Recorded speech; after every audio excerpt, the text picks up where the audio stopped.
New TV Telugu. ఇప్పుడు Telangana top 10 చూద్దాం. జనగాం జిల్లాలో ప్రజాపాలన ప్రగతి ప్రణాళిక కార్యక్రమంలో భాగంగా యువజన క్రీడా శాఖ ఆధ్వర్యంలో యువజన క్రీడా వారోత్సవాలు నేడు జరుగుతున్నాయి. జిల్లా కలెక్టర్ కార్యాలయం నుండి ప్రారంభమైన ఈ 2K రన్ను కలెక్టర్ సందీప్ కుమార్ ఝా జెండా ఊపి ప్రారంభించారు. అనంతర్ సంజయ్ నగర్లోని మినీ స్టేడియంలో యోగా కార్యక్రమం నిర్వహించారు. ఈ కార్యక్రమాలు యువతలో క్రీడా స్ఫూర్తిని నింపే లక్ష్యంతో నిర్వహించబడుతున్నాయి. ఇటీవల జరిగిన రోడ్డు ప్రమాదంలో గాయపడి గజ్వేల్ పట్టణానికి చెందిన మూషనం రాజుగౌడ్ ప్రస్తుతం ప్రైవేట్ ఆసుపత్రిలో చికిత్స పొందుతున్నారు. ఆయన కుటుంబ సభ్యులు ఇప్పటి వరకు వైద్యానికి 5 లక్షల వరకు ఖర్చు చేశారు.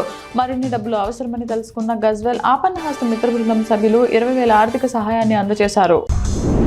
అశ్వారావుపేట మున్సిపాలిటీలో ప్రజాపాలన 99 రోజుల కార్యక్రమాల్లో భాగంగా నిర్వహించిన ఫిట్ యాక్టివిటీ కార్యక్రమంలో ఎమ్మెల్యే జారా ఆదినారాయణ పాల్గొన్నారు.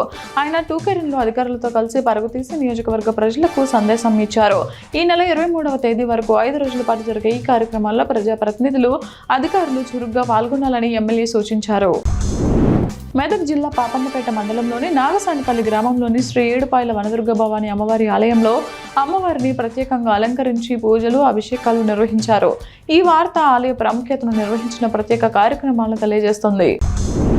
నల్గొండ జిల్లా మర్రిగూడెంలో రైతులు తమకు గన్ని బ్యాగులు ఇవ్వడం లేదని నిరసన తెలిపారు. వేరే జిల్లాలో కొనుగోలు చేసిన ధాన్యానికి 2,500 బస్తాలు ఇచ్చారని, తమకు మాత్రం ఇవ్వడం లేదని రైతులు ఆగ్రహం వ్యక్తం చేశారు. అర్ధరాత్రి దొంగతనంగా ధాన్యాన్ని కాంటా వేశారని రైతులు ఆరోపిస్తున్నారు.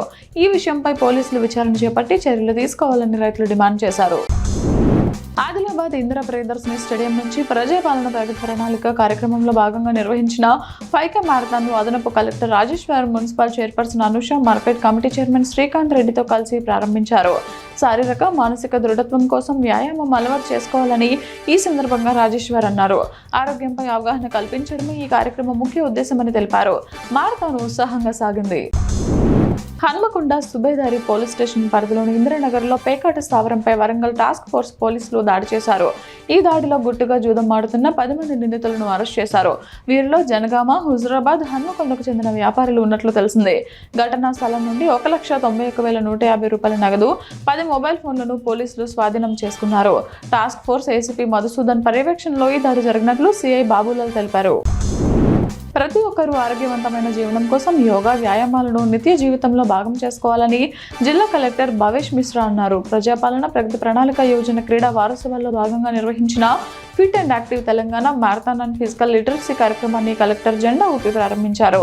జిల్లా కేంద్రంలోని శివాజీ చౌక్ నుంచి ప్రారంభమైన మ్యారథాన్ ఎన్టీఆర్ మినీ స్టేడియం వరకు ఉత్సాహంగా సాగింది.